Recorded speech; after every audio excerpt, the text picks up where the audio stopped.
Check, check, check, check, check, check. All right. Let's go ahead and get things underway. All right, great to be here on a Monday. I know some of us are feeling a little beat up, a little discouraged. You know, it's always a bad sign, Rex, when TV stations show up and start asking our Touchdown Club members, how do you feel? Give us your response about the game. Give us your emotion about the game. That's never a good thing. So hopefully you didn't spend too much time on social media this weekend. Ouch. Hey, it's great for to have you here today. Did you not, I don't know how many of you were here last week, but if you were, did you enjoy Mean Joe Green? Was he not great? Hey, no pressure, Coach Freeze. You're only following Mean Joe Green. There you go. But I will tell you this. I think Coach Freeze is ready to bring it. He says he's going to share some things he hadn't shared before, and I'm looking forward to hearing what he's got to say. And we remember the last time some of you may have been members back in 2011. 2011 when he was an assistant coach, and he lit up the room. And, Coach, I'm expecting another great time with you today. Of course, Hunter Yurchek is next week, and I want to make sure we have a great crowd for him as well. Without further ado, though, we want to bless the food. Gary Underwood, would you come up and do that for us, please? I've got some great football news for you guys. My grandson won his game Saturday, and he played great. The other one plays tonight, so we'll see what happens. Let's pray. Dear Heavenly Father, we thank you so much for the day, the opportunity we have to get up this morning and serve you and go about the things that we have to do every day. Lord, we ask you to take the strength that we gain from today's meal. Give us strength this afternoon and this evening to serve you in every way possible. In your name we pray. Amen. Thanks, Gary. You know, it's a day like today where there's good and bad about being in talk radio. Let me just tell you. Oh, my Lord. But, hey, such as college football, and that's the way it goes. And, hey, we're all blessed to be here. We could be sitting in a hospital somewhere.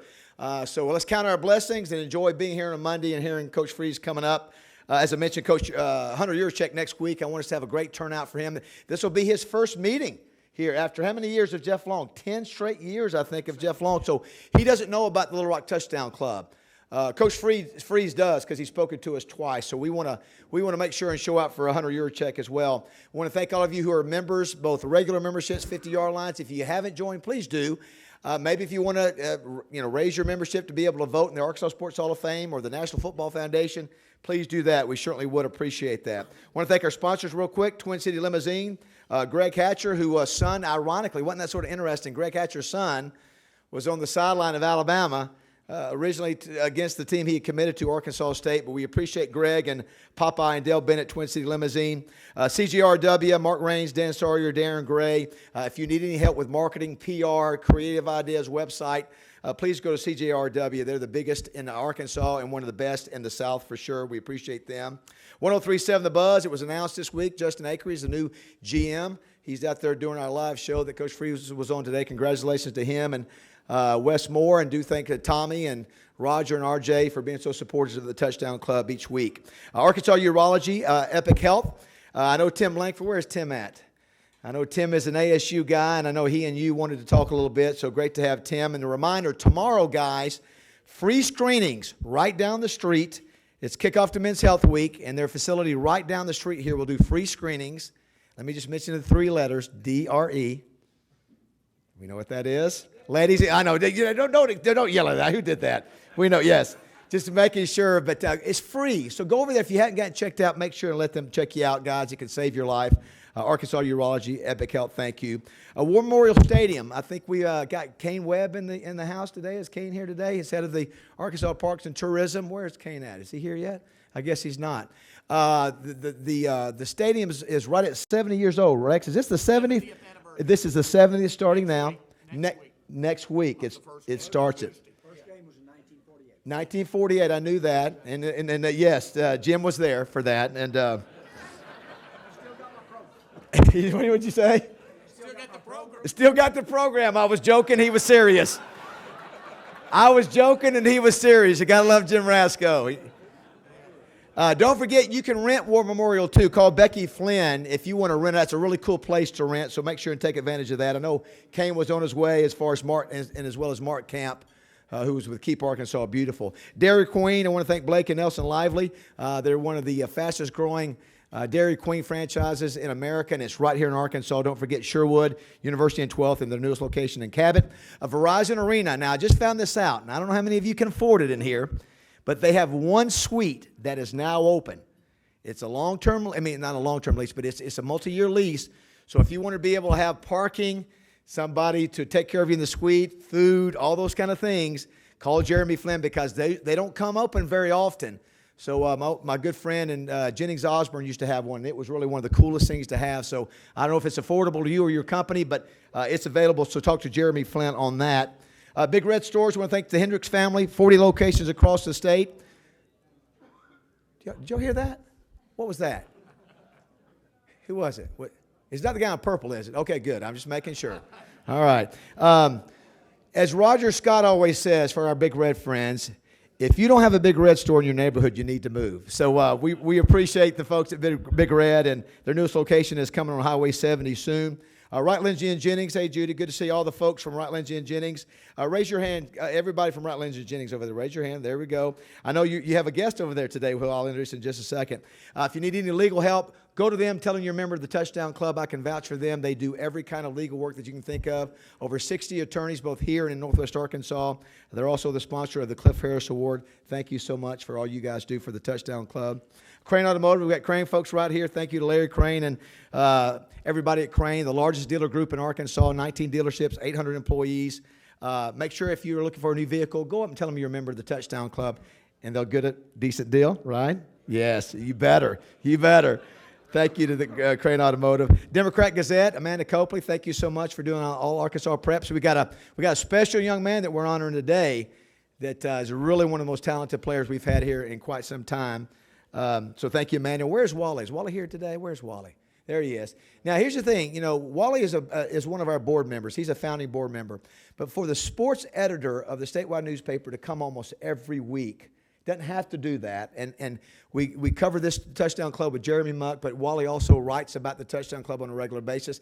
Not every Touchdown Club in America gets that. And Wally has been with us since day one.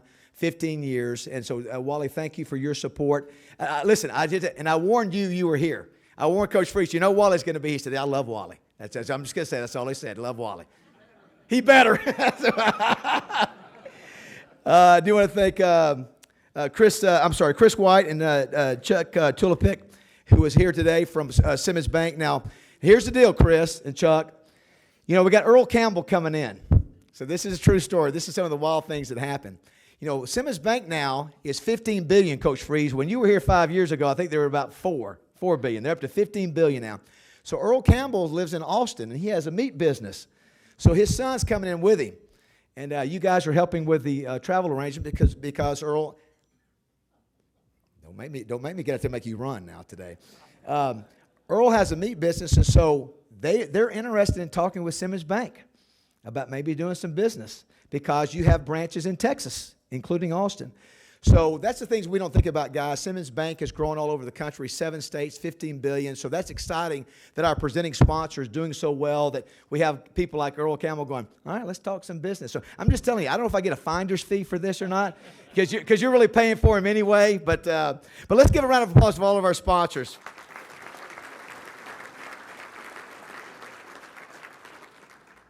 We want to thank our fine folks here at the embassy. Is everybody cool? Yeah? We do have Hugh Freeze here today. Just saying. Just saying. I'm sorry. I couldn't help it. Do want to thank Brent Bailey and Ryan Terry. I'm a particular, we got the banners right today. Thank you, guys. They do such a good job. I know we got a light out over there. We'll get that fixed. But thank you to them, the great work they do. Matt Johnson, Fidelity Local 6 back in the back, handling our AV work. Does such a great job. Everything's live stream in high definition. Aaron Garrett back there helping him as well. Dwayne Duncan. Dwayne, you said all the hard copy photos are outside now from last week. I know a lot of people want Mean Joe. Did anybody see the line for Mean Joe Green pictures last week? Now, we always take care of our sponsors and our 50-yard line first, but if the speaker's willing to do more pictures, we will. And that line was all the way around to the back, and I kept waiting for Mean Joe Green to say, I'm done. Did y'all hear me kept making the announcement? All right, now when Mean Joe Green's done, he's going to just let us know when he's done. Because I didn't want him to, I didn't want him to get mad at me. But, he stayed and took every picture. And so those hard copies will be out there, right? With the exception of a few. You just have to look through 150 then. That's okay. But thank you, Dwayne, for all your work. RJ Hawk, Hawk Media Solutions, handling our social media. At LR Touchdown Club is our Twitter handle. Facebook page, we've got it. LRTouchdown.com as our website. Also, Meredith Hale, Roger's daughter's helping out with RJ as well. Grant Garrett over here, Garrett Excavation. He's continues to shadow what we're doing and sort of looking at things and how we can do better. And Coach, do you remember him at all? That young man played next to Brandon Burlsworth and played for Houston and was on some great teams with Clint Sterner. And glad to have Grant involved with the Touchdown Club. And I want you to look at the screen real quick, and I want you to look at our volunteer team. Now, Coach, when you came here years ago, I don't think we had but a few volunteers. This is our staff that we actually have every week, gang, that comes in, men and women both, led by Debbie Wyman. And that's what makes us one of the best touchdown clubs in America, Hugh, is that we have this big a group, and they come in here and set up 2 hours before. Let's give them and all of our sponsors, all of our volunteers, a big round of applause. Thanks for Debbie Wyman and her leadership as well. Also, Touchdown Club T-shirts. Matt, if you could throw those up. We got red, white, and black. So there'll be an order form that'll be sent to you online. If you don't want to do the online stuff, Debbie will have application forms when you come in next week. You can have Touchdown Club on one side, and you can have your name on the other if you want it, those three colors. I do want to thank Cassie Caldwell and Steve Jenkins from Hogman's Game Day Superstore. They're the ones who get in the shirts for us and doing it really cheap. And RJ Hawk and Hawk Monogramming. Roger's doing about 9,000 things now, but he's also doing monogramming. So it's really, really cool. We'd love for you to have those things. So it'll be around $25. That's pretty much the price for it. So if you want those, we'll be sending those out. Yes, Debbie? Oh, thank you. Yes, men and women's. Red, white, and black. Thank you, Debbie. I appreciate that, but thanks to all them. Any questions on that? Yes? No? Okay. Next, we want to bring up our All-Arkansas Prep Player of the Week. Now, he is a senior, and I think this is the first time we've ever honored him here. He's senior quarterback Justice Hill from Little Rock Christian. Now, 2 weeks ago, they had an open week last night, or rather Friday night. But think about this. 2 weeks ago against Valonia, Justin Hill was 16 of 18 in passing for 214 yards and 2 touchdowns in their 43-21 victory. The 2 passes that he missed, one was a drop ball, and the other one he had to throw away because the guy was covered. So really, he was almost 100% on that game. And most of you know that Justice is he is a commitment to play basketball for the Razorbacks. But in talking with his coach, Eric Koyu, he's also been offered football scholarships from Clemson, Auburn, and others. And, of course, you guys know his father, Fitz Hill, who was a longtime coach and has a recruiting show every week on The Buzz. And his wife, Cynthia, I think, is here. His sister, Destiny, is here. I know that. But we're not going to influence him whether he needs to play both or not. We're just glad to honor him today. So let's give a Little Rock Touchdown Club welcome to our honoree, Justice Hill.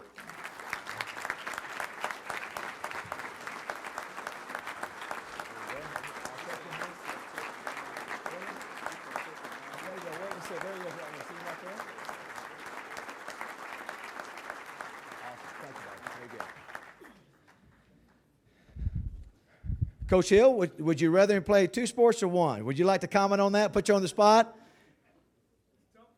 It's tough to play 2. Well, I know you coach football.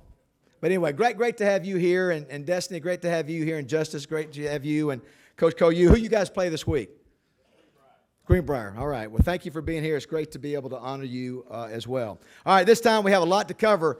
Football is in full swing now with both pro and college. But we're talking college, and nobody does it better. Let's give it up for Rex Nelson, everybody. Thanks, David. He's got a big clock up here now to try to keep me on time, but I always talk fast. He also said, you notice this extended stage? It's in case you want to wander around. And I wanted to say, David, I like hiding behind this podium. I mean, I'm not a fashion plate like you. I'm a newspaper man. I may have food on my shirt tail may be out, my pants may be unzipped. So I love hiding behind the podium. I'm going nowhere. So let's get going. We're gonna swallow this one quickly, just like castor oil. And then, Jim, I realize there's a whole generation who has no idea what castor oil is in here. Believe me, you swallow it quickly. So here we go. Colorado State 34, Arkansas 27. Arkansas did have, looking for a silver lining, 299 yards on the ground, but never really could find consistency Saturday night at quarterback. Arkansas had only 16 yards of offense in the fourth quarter. That was just a killer. Colorado State outpassed Arkansas 389 to 138. Now, historical note, it was the first time in 125 seasons of Razorback football for Arkansas to play in the state of Colorado. That makes 26 states, in case you're wondering, for Arkansas to play in football. Of course, that game was originally supposed to be Michigan. Aren't you glad it wasn't Michigan? The only are you like me, Dave? The only reason some of us watch Michigan football ever is there's going to be that moment when Coach Harbaugh's head literally explodes on the sideline. And, he's one bad call away from something happening. But it wasn't Michigan. It was Colorado State, and they return the favor next year when they come to Fayetteville. So get them next year. That's all I'm going to say about that. We're going to move on.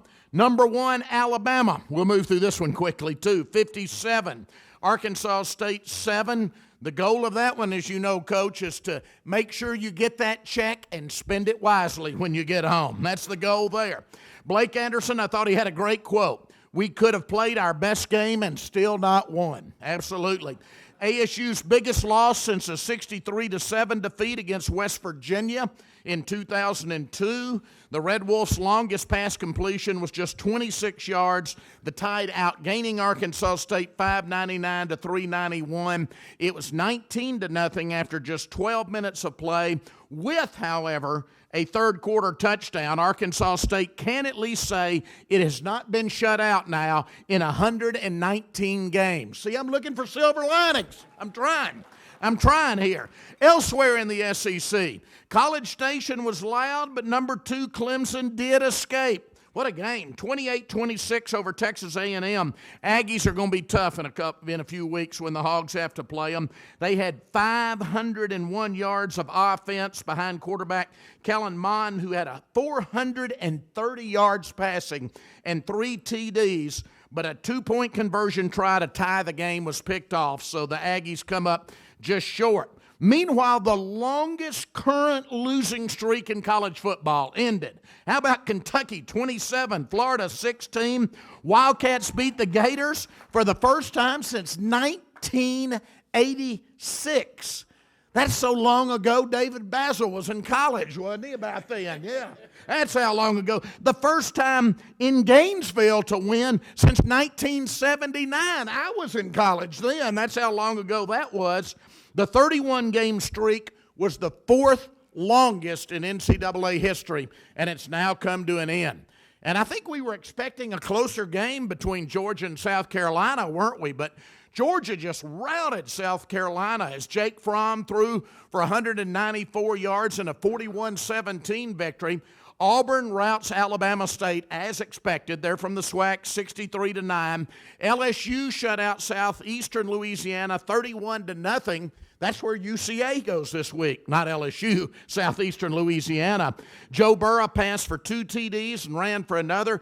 Mississippi State routed Kansas State 31-10 as Nick Fitzgerald threw for 2 TD passes. Drew Lock threw 4 TD passes. A lot of good quarterbacks in the SEC this year. Drew Lock threw for 4 TD passes and ran for another in Missouri's 40-13 win over Wyoming. Tennessee's only problem was a weather delay. It won 59-3, but it was an FCS school, East Tennessee State they were playing. Ole Miss won what sounds like a basketball game against Southern Illinois, 76-41.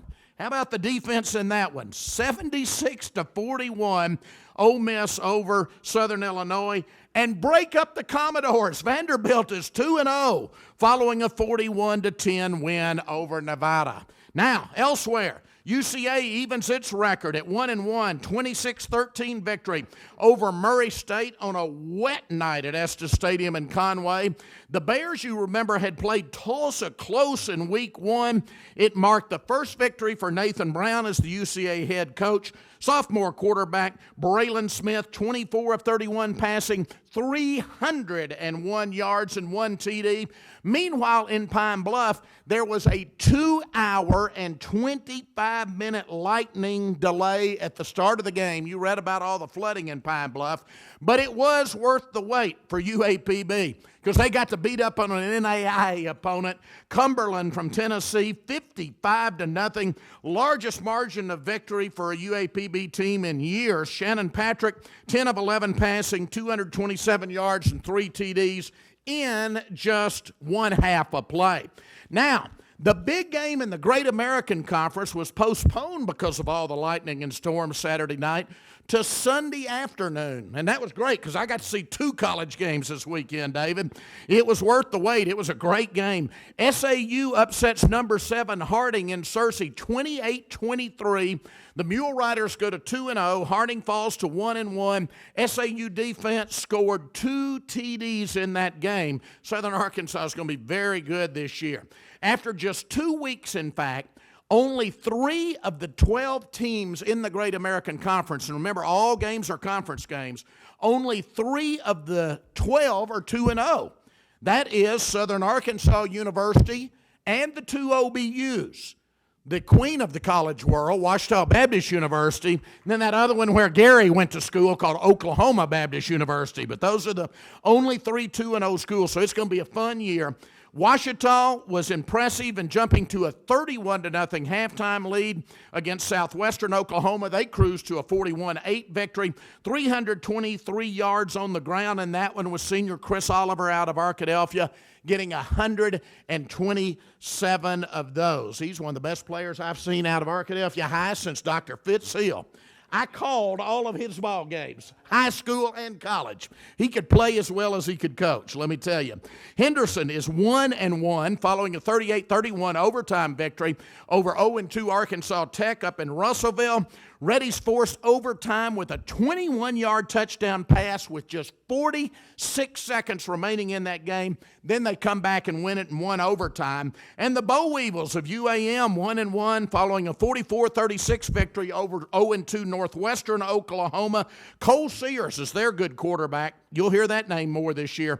14-27 passing, 243 yards and a touchdown. Now, all 6 Arkansas schools in the GAC go to Oklahoma this weekend. In Division III play, Hendricks fell to 1-1, a 19-14 loss to Texas Lutheran in Seguin. So, limited schedule this week. You've got North Texas at Arkansas, of course, at 3 o'clock Saturday afternoon in Fayetteville. You've got Center at Hendricks. You've got Arizona Christian at Line, so games in Fayetteville, Conway, and Batesville. As always, get out and see a college football game this weekend. Thanks, everybody.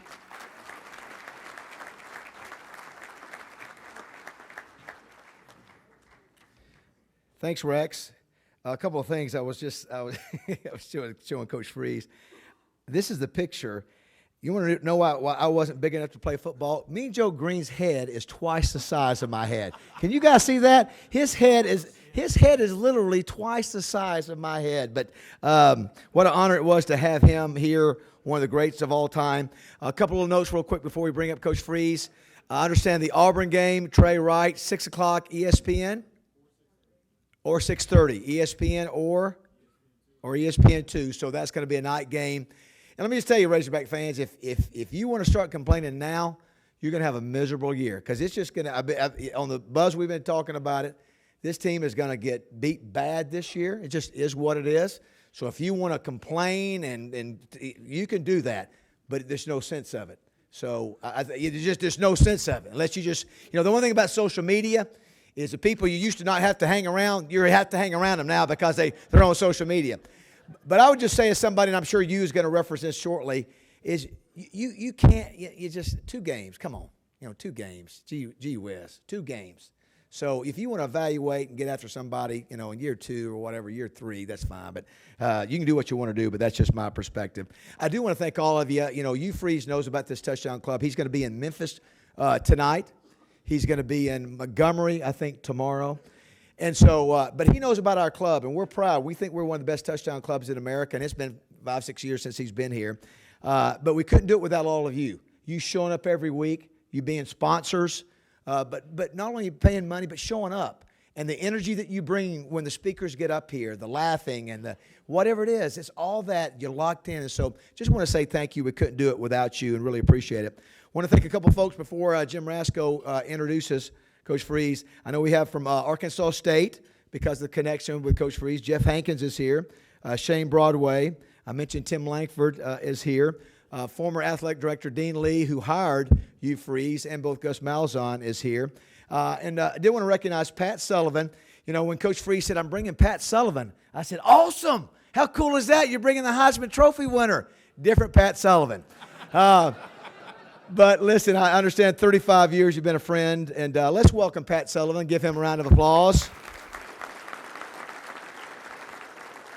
And because we're not just an Arkansas or an Arkansas State or UCA, we're all college football and high school football. Let's welcome all the Arkansas State folks that are here on behalf of Coach Freeze. Let's give a round of applause for them. And before Jim comes up and speaks, I just want to refresh everybody. First of all, I'll never forget it. This was, I guess, 2011. We'd heard on that day when we had Hugh Freeze scheduled, I had asked him to come speak, the rumors that Steve Roberts was going to be possibly fired that day. And so I remember, thinking, wow, this could be a newsmaker during the middle of our Touchdown Club banquet. And I'd heard a little bit about you had never heard him speak. But was anybody here at that meeting? If you are, raise your hand. All I know is when he got through, I looked around and said, I don't think there's any question who they need to hire. And we're always sort of proud of that, that we were a platform that day for you to be able to show what you had in mind. And you set Arkansas State on a trajectory to where you were the first of 4 one-and-dones, but that's okay. But you set a bar for that program that Blake Anderson continues to have, and that is excellent. And I love to see what's happened at Arkansas State. So I reached out to you. I said, would you be willing to come back? And he said, because he came back and spoke that 1 year as head coach, and he said, love to. And so I'm thrilled that he's going to speak. I'm excited. I sort of asked him, I said, what you could bring to the table? He said, I got a couple new things I want to share with your group. So I'm excited, and I gave him plenty of room to move around up here, and because that's the way I speak too, Coach. And if he gets through in time, he's going to open up for some Q&A.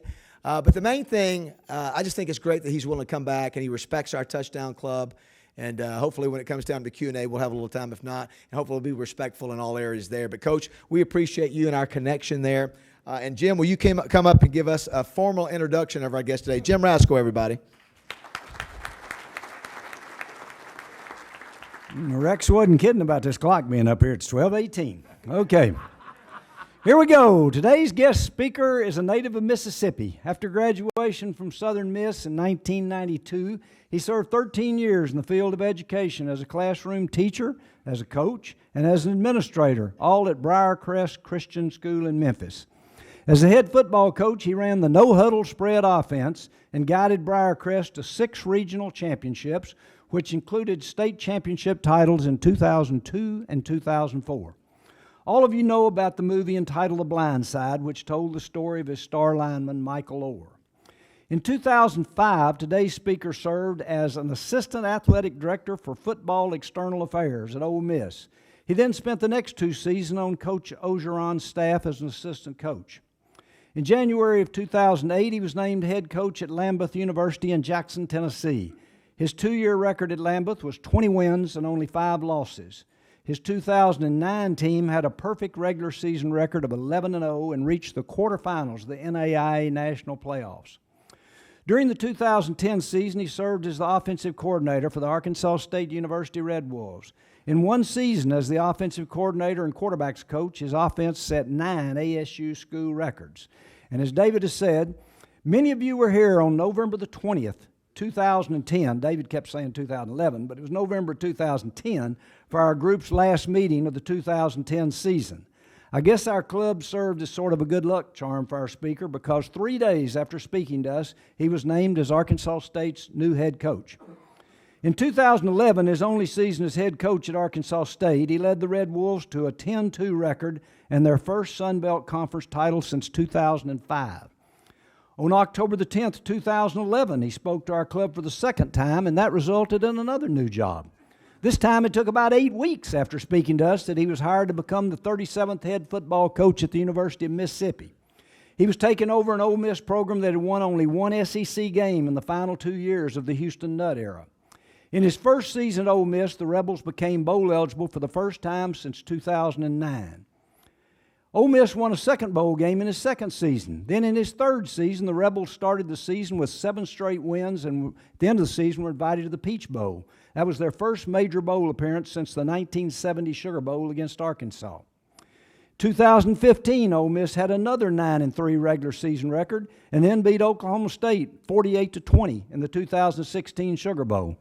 Okay, I've used up the 4 minutes that David allots to me each week, and I'm tired of talking about Ole Miss winning football games. So now speaking to us for the third time in the past 9 years, here is Coach Hugh Freeze.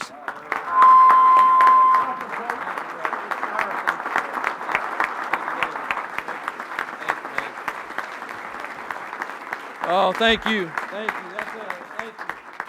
Well, there's a pattern that I like there, and I hope that I get another job after speaking. I mean, I like that because I would love to have another job, and I appreciate that. Man, this club really is a special club, and I've gotten to speak to most every quarterback club across the South, and I would put this right at the top with one other place, and I won't mention where that is, but this is the elite, and you do it the right way, and congratulations to the Hill family, to Coach, and to his father and mother, and man, the Arkansas State people, it's so great to see dear friends like Tim and Terry Langford. They are the salt of the earth, and Shane and the other guys. And Simmons Bank, I got to spend some time with Wayne Bond at Old Waverly. Miss Hazel, where she's here, dear friend. And then Apparently there's an issue. it's not working. Is there an issue? All right, we got it. This one? Yeah, all right. that's better. And so and Dr. Lee, Dean Lee, who I love the man, and I'll never forget the day I spoke here, and he, while I was speaking, there was some murmuring going on, and I was getting on a plane to leave here and go to Arizona to recruit. And I get through, and there's a message on my phone from Dr. Lee to call him. And I showed Pat Sullivan, who came with me, the chair that I was sitting in when I called him. It's right out here. And I called him, and he said, "You need to return to campus." And I thought, man, that's either good or bad. And I don't know which one it was. And he was very close to his vest, so I wasn't sure what in the world.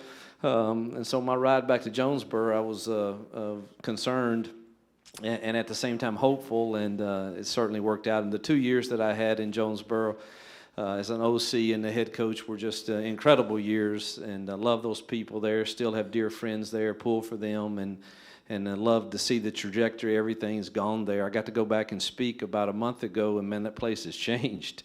And a lot of credit goes to Dr. Lee and his vision that he had to make that program something bigger and better. And so grateful to see all of those guys. Now, there's a Nike commercial not too long ago.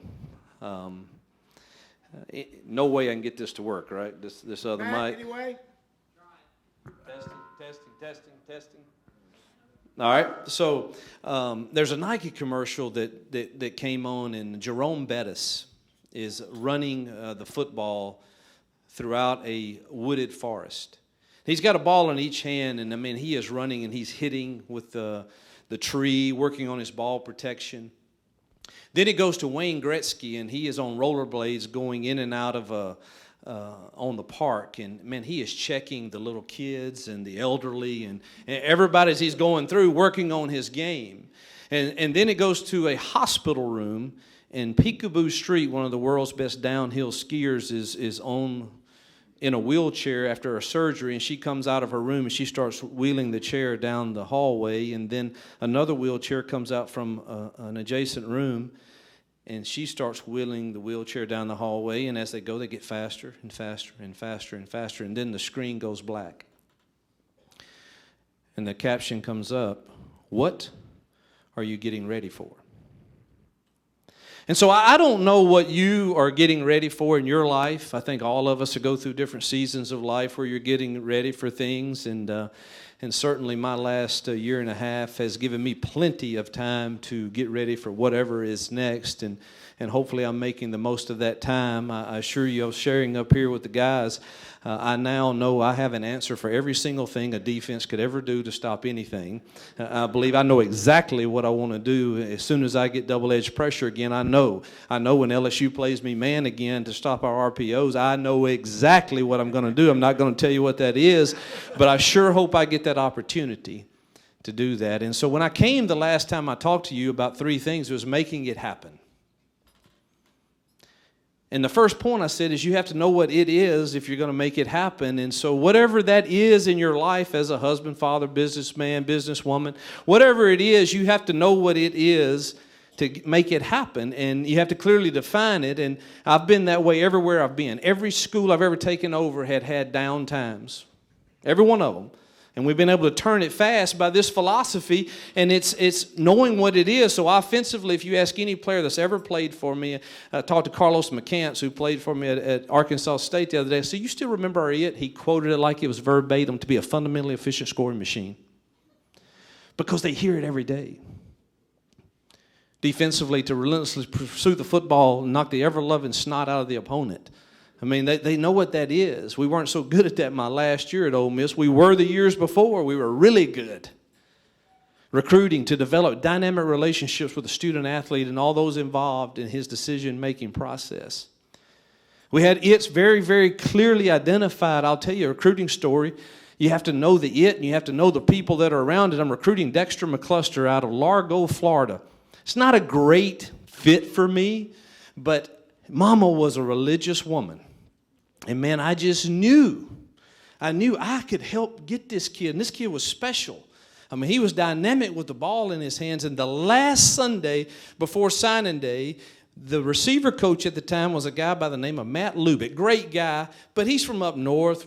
Really hadn't been in a lot of churches.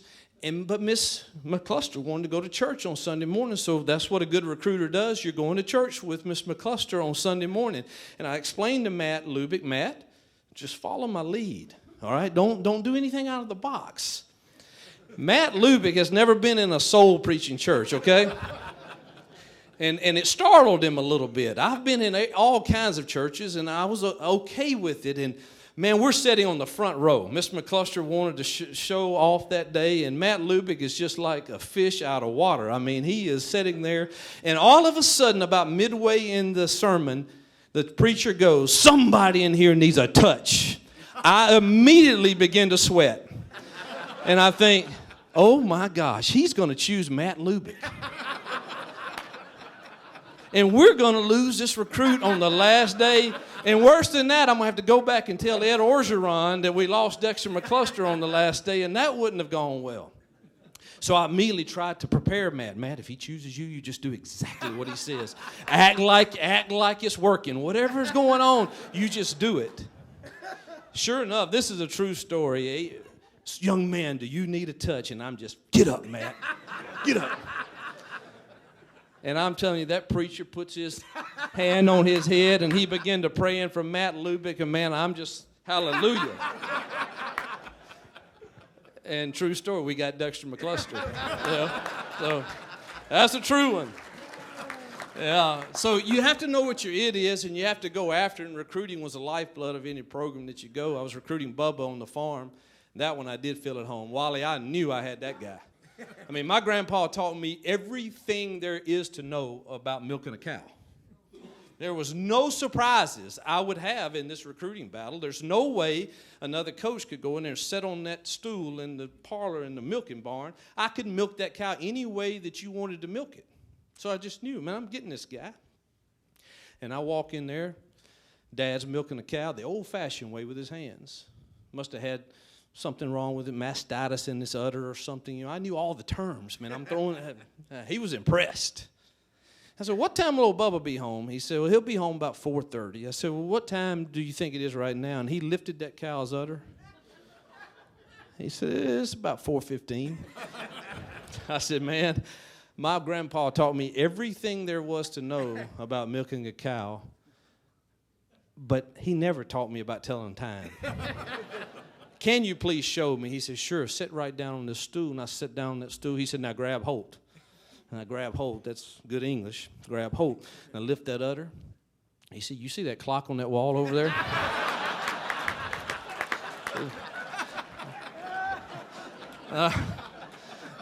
Somehow I got beat on Bubba. But I don't know.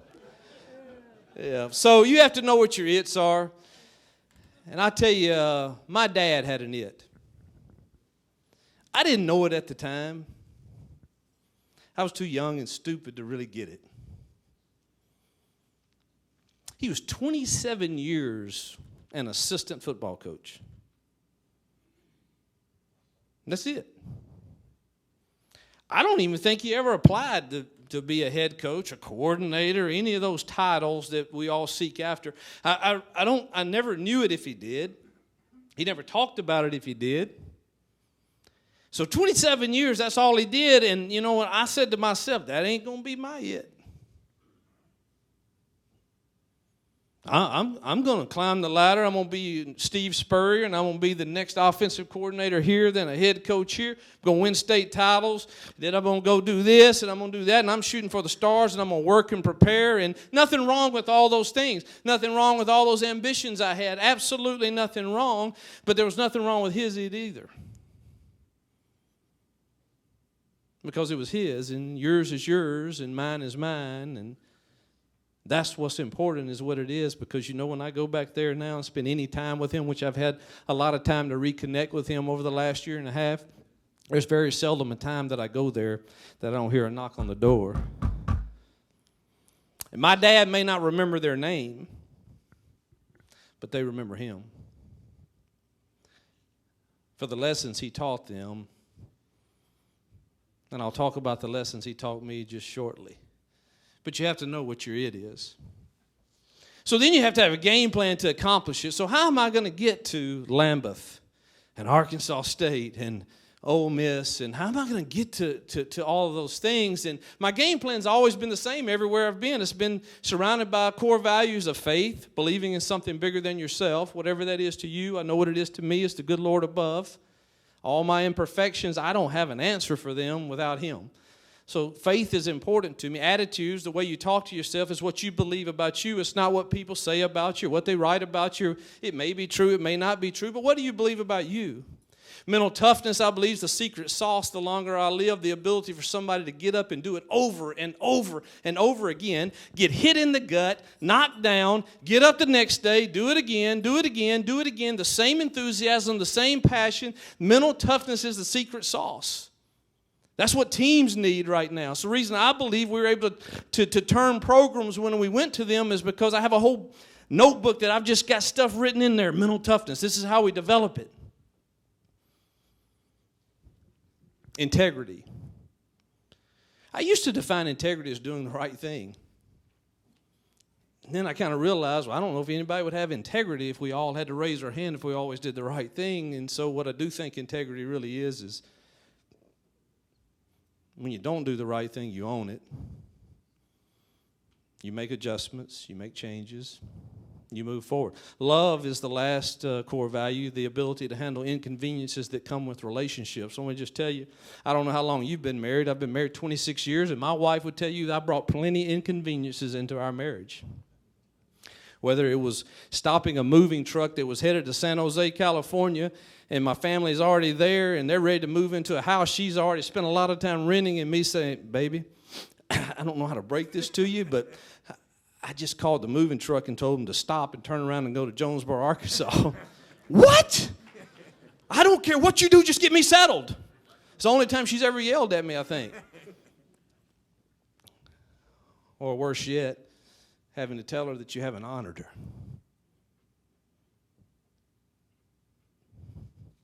That's hard.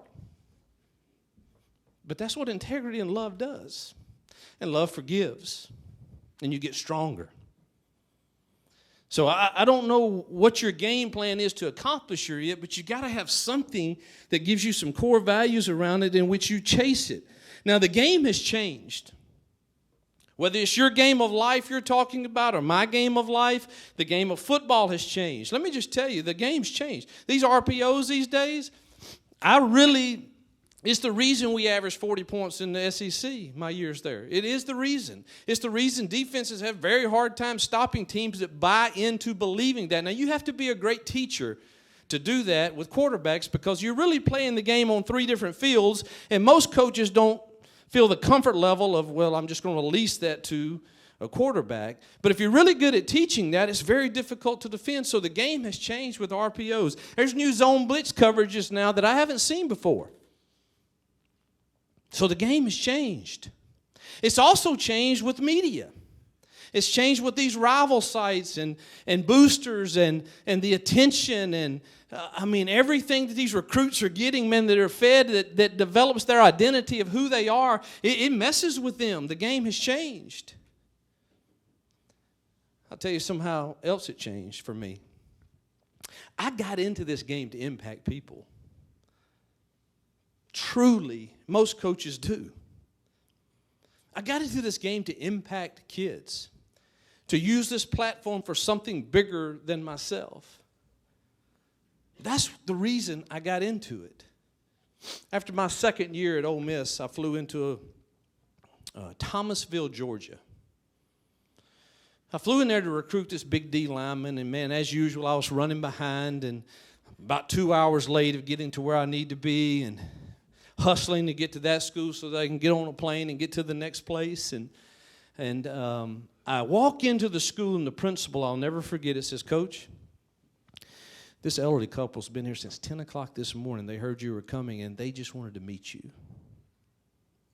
I went in and I visited with the coach and the kid and got through with that. And walking out, they were still there. And I just couldn't help it. And I said, you know what? Heck with whatever's next on the schedule. I'm going to take some time, meet them. And I hadn't eaten that day. And I said, "Ma'am, do you have any place in this town that you can get some good old vegetables?" Oh, her face lit up. And she said, "You know what? The farmer's market. We'll call them. It's still open." I said, "Well, let's go." And I started in my car, and I opened my door to get in the car, and all of a sudden the passenger door opens, and she hops in there with me, left her husband. Her husband had to follow us all the way to the farmer's market. We get to the farmer's market, and I ate plates and plates of vegetables and had just the greatest time with them. Year 5 of Ole Miss, that probably doesn't happen. The idol of comfort. The idol of pride. The idol of status. The idol of my time. Self-centered. Oh, I didn't know it. I didn't call it that at the time. Didn't recognize that. It's because I'm still doing the same things I've always done. I did the same things I did at Lambeth, did the same things I did at Arkansas State. Man, I'm still checking all the boxes. Our foundation is still doing a whole work in a village in Haiti, and we got an orphanage in Africa, and man, we're working with the orphans in Mississippi, and Jill's doing a phenomenal job with that. Wonderful wife and kids. Man, you didn't beat Alabama twice, and should have beat them 3, and LSU, Texas A&M 3 times, went to Austin and just put a spanking on them there. And somewhere there's this paradigm shift where, you know what? All that stuff you got into it for, you better win. We get that. I get it. I understand it. I inherited an NCAA investigation when I went there, and lo and behold, after 5 years, they're still there. I never could get out from under it. And it all affected me. And there's no excuses, and then someday I have to admit to my wife and my small couple, you know what? I didn't honor Jill in this way. And then a year and a half later, it comes out, something that you think's private and over with and done, and it comes out, but you know what? I was wrong. And I don't like the fact that somebody didn't stand with me and say, we're going to walk with you through it. But you know what? If I don't do anything wrong, that doesn't happen. And so my game plan somehow, it didn't come through. I didn't get it done on that given day.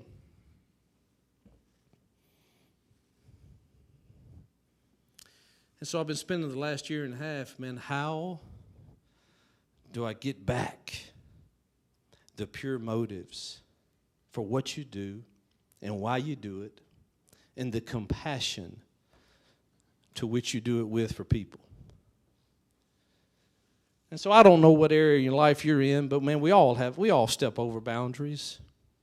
Mine's public and it gets written about all the time. Some of it may have some truth to it and some of it has no truth to it, but it really doesn't matter because I was wrong. And I can't win that battle. But I've done the necessary things I needed to do to make it right.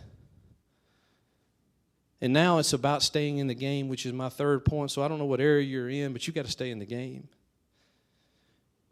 Whatever game it is, whether it's just being a husband, if that's the rest of my life, if that's what I have to do, I want to be the best at it.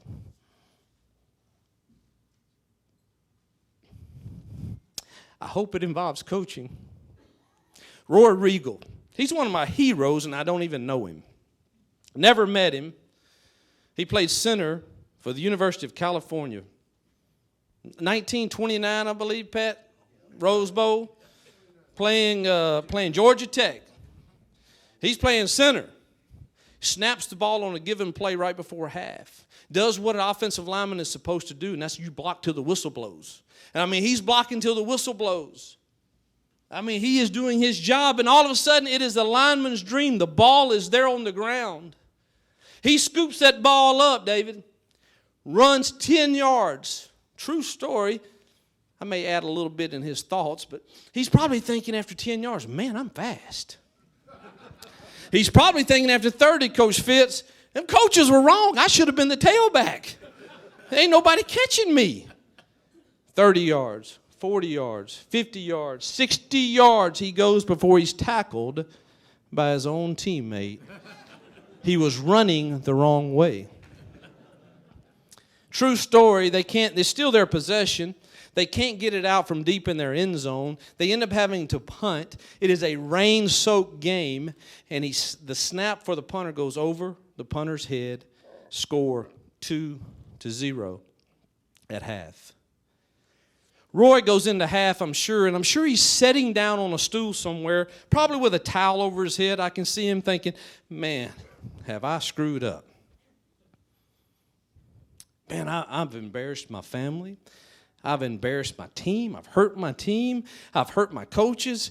Man, my fans in the stands, they're talking about me right now. And you know what? I'm not sure if I want to go back out and stay in the game. I'm not sure. Man, halftime kind of feels like maybe the most comfortable place for me to be right now. I'm not real sure I want to go back out. I don't know. He was kind of at rock bottom. And I don't know if you've ever been there. I don't wish it on anyone.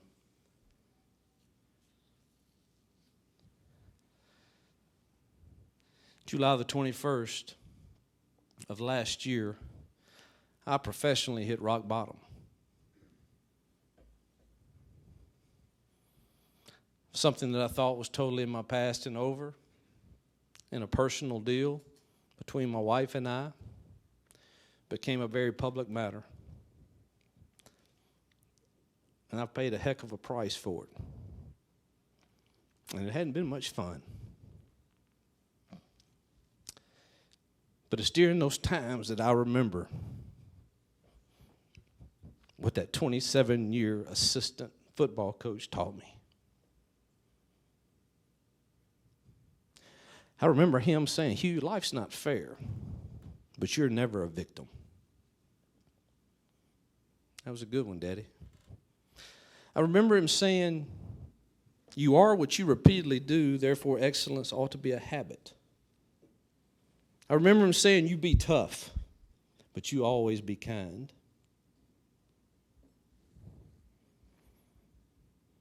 I remember him saying, if you really want to make an impact, go pick up that broom. Be a servant.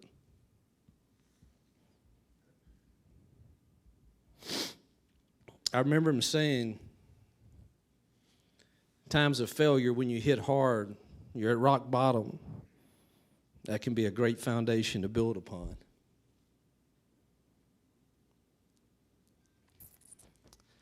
I also remember him telling me the day that all this went down, son, you keep standing. Don't you let anybody define you. You just keep standing. And so this last year and a half, that's what I've been doing. Hoping for another opportunity. I'll be better than ever. And hope I get that opportunity. But should I not, I'm still blessed. I have the most wonderful wife and kids and friends that have never wavered. Roy Regal went back out that game. He finished it. He got back in the game. He didn't set out the second half. And so I don't know if you're at halftime and going through whatever you're going through, but man, it's just halftime. It's just halftime. You can finish it. And you know what I wish I could tell you? The greatest thing I could say, Rex, is I wish I could tell you that he went back out there, made the key block on that 10-yard run, and that tailback went and dove over the end line. They won the game. They didn't win that day. Matter of fact, they got beat 8-7. They didn't win on that day. You mentioned that I got to lead Ole Miss to 2 New Year's Six games. The first one was in the Peach Bowl in Atlanta, where the new College Football Hall of Fame is. You go there, all I want to do is get ready for the game. I really don't want to go to all those events they have. But they got these dinners, and this one they were so excited about at the College Football Hall of Fame. It's new, and we need all your team and coaches there, so I'm going to oblige. But, man, really, I got ADD, and I'm just walking around everywhere in there trying to get this thing over with. I really don't want to eat. I just want to go back and watch film or go to bed and get ready for the next day. I'm so focused like that when I get in a mindset like that. And I'm just walking around and kind of looking at the walls, and oh, my gosh. Oh, no. Guess whose name is on the wall? Roy Regal.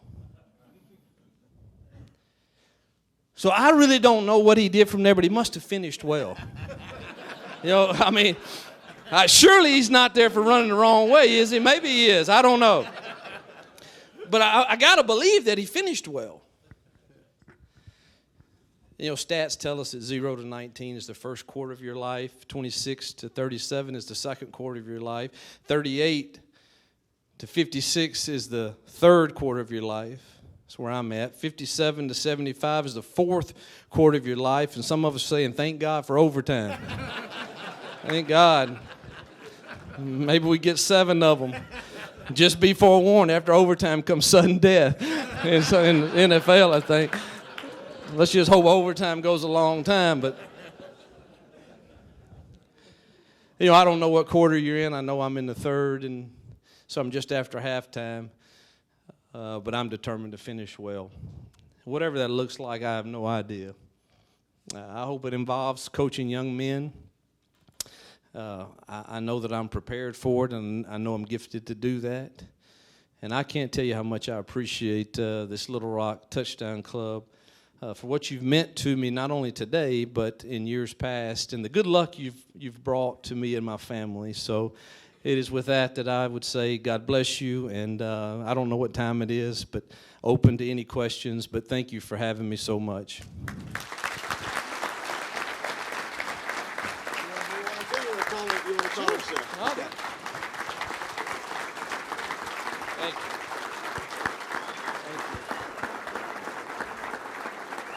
Tell you what, we'll take a couple questions, and then we'll do photos with Coach Freeze. So do we have a mic? Debbie, you have the mic. Let's go. Johnny, you go first, then we'll go to Wally after that. Coach Freeze, I read a religious book where a guy talked about the spiritual left tackles in his life to help mentor him and keep him accountable. Do you have left tackles in your life right now? That is a great question. Yeah, as soon as I've had them most of my life, and then I think one of the worst enemies you can have as a person that wants to live to a certain standard is to live it in isolation. I think that was one of the issues, and you buy into the lie that, well, I really can't tell anyone if I have some type of struggle. And when Jill and I go and talk to different groups around spiritual settings, that's one of the main things we focus on is, man, look, marriage, you got to be vulnerable with each other. And Jill and I thought we had a great marriage. It's gone to a whole nother level because of our ability to be really vulnerable with each other and to understand how you got to a place where you got. And the work God did in her life in preparing her for even that time was pretty special. But I had that, and certainly since that time, I have people that I have a good friend that travels with me. But we're in a couple small group and a men's small group, just that I'm in on Wednesday mornings, and they've been so faithful and true. My pastor's incredible. And so, yeah, I've surrounded myself with as much people that I know genuinely love me and don't have any judgment, because they know that we're all one step from stupid pretty much, and have shown me great grace and love and mercy. Wally, to the Good left question. Do you feel like SEC Commissioner Greg Sankey is blackballing you in the league from getting a job? That's an interesting question. I know this Everybody, past. everybody hear the question. Wally, you said, do you feel like SEC Commissioner Greg Sankey is blackballing Coach Freeze? I think that this past year there were several schools that showed great interest in me, and for whatever reason they all ended the same way. I think that's probably a question that's better asked for people that had discussions in regards to my employment. So it'd probably be unfair for me to speculate on that. But I just think the climate in America the last year probably affects a lot of administrators' decision making, and if they don't take the time to really hear what our story is, they probably can come quick to make some type of judgment. Maybe that happened, maybe it didn't. But there were certainly, I'm honored that some coaches in this league know me for who I am and felt like, man, we need to go after this guy. And hate it didn't work out, and at the time was kind of angry or wondering what the heck's going on. But looking back, there's been some neat things that have happened this last year, and had I jumped right back into it, I wouldn't have gotten to experience those. So I try to find the glass half full. I hope I don't have to do that much longer. So does Jill. She tells me every day, it's time for you to go back to work. So that's probably better to be answered by somebody that was in those discussions. But Coach, what about, real quick, obviously a tough loss for the Razorbacks with Chad Morris, Chad, just the situation and how fans sometimes can react pretty quickly. I don't claim to know a lot about what's going on at Arkansas within those walls, and I didn't see the game, so I can't comment specifically on that.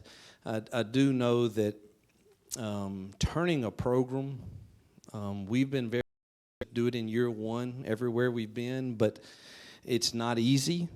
And if you've never done that before, it presents a whole set of challenges, particularly with the mental psyche and confidence of your kids. And Chad's a good football coach, and he's surrounded himself with a good staff.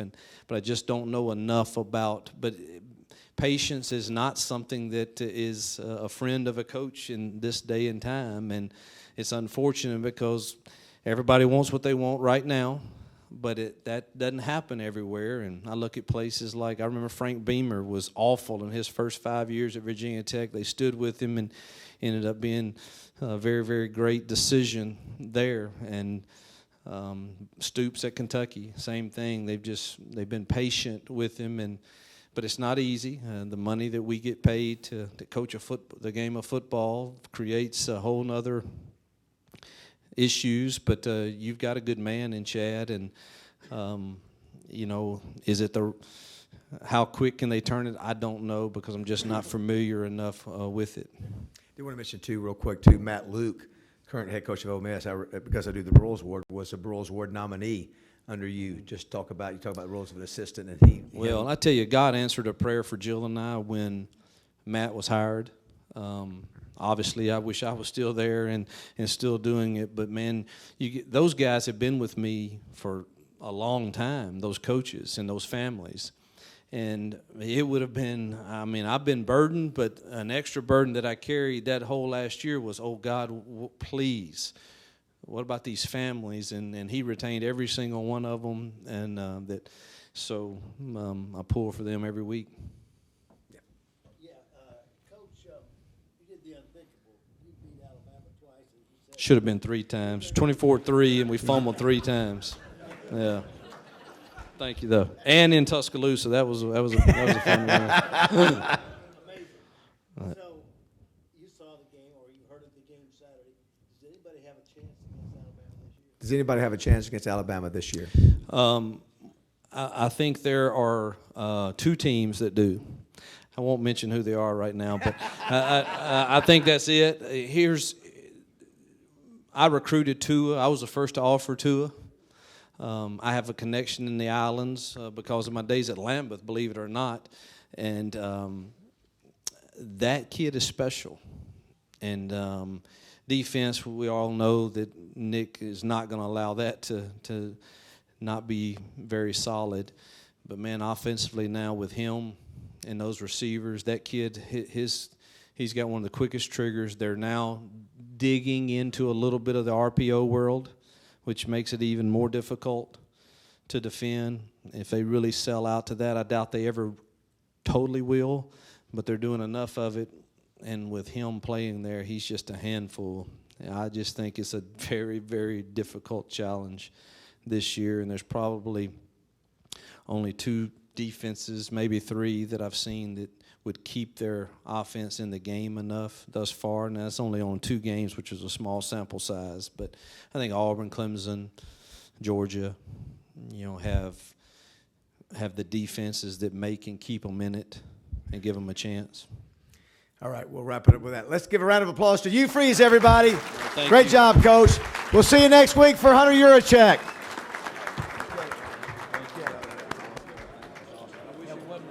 Oh, no, it was awesome. Hey, we'll get you out of here.